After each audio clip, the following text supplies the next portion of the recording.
Во минатата видеоколумна споменав дека растот на платите повеќе не е најголемиот фактор кој влијае на задржувањето на нашите работници во Македонија. Но останува фактор дека потребно е да продолжат да растат бидејќи остануваат пресуден дел во сложувалката наречена пазар на труд. Сложувалка полна со парадокси. Еден од тие парадокси кој се обидувам да го разберам веќе 6 години е спрегата помеѓу растот на продуктивноста на трудот и растот на платите. Дел од синдикатите и организациите на работодавачи се уште не се најдоа на половина пат по однос на ова прашање. Синдикатите велат дека за да расте продуктивноста, прво треба да растат платите, а работодавачите го потенцираат обратното. За да растат платите, прво треба да расте продуктивноста.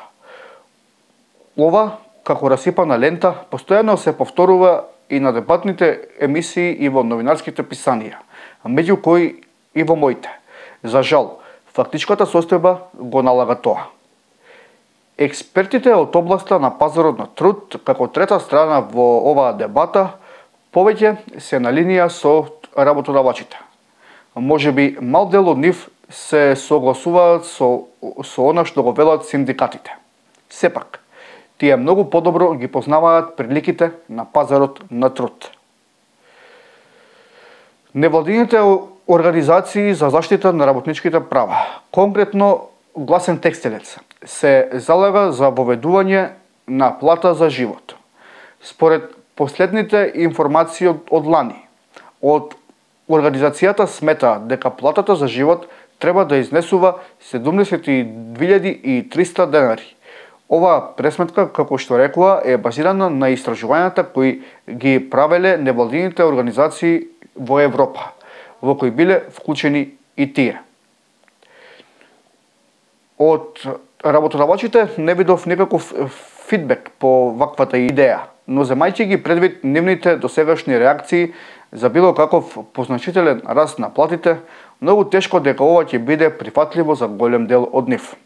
Тоа ми кажува дека малку веројатно е дека ќе дочекаме да видиме плата за живот во блиска иднина.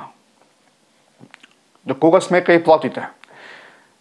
Најголемиот дел од работниците земале плата под 41.000 денари. Над 25.000 земале минимална плата, а дури над 9.000 земале плата под минималната.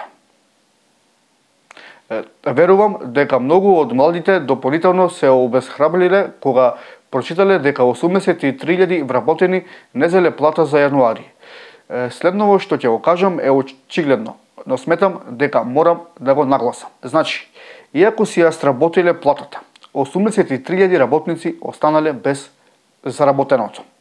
И после ова, како да продолжиме да зборуваме за воведување на плата за живот, раст на плати, кога има газди кои не ги исплаќаат сегашните, кои не се нешто многу големи? Најголемиот проблем е што не се применуваат законите. Целосно се согласувам со констатацијата на еден од синдикалните лидери, дека ние не ни знаеме како функционира во пракса законот за работни односи, бидејќи го немаме применето во целост. Не можеме да очекуваме резултати без примена. Потребни ни се и поригорозни казни и поинтензивен инспекцијски надзор за тоа дали се исплаќаат платите, но и дали се почитуваат останатите работнички права.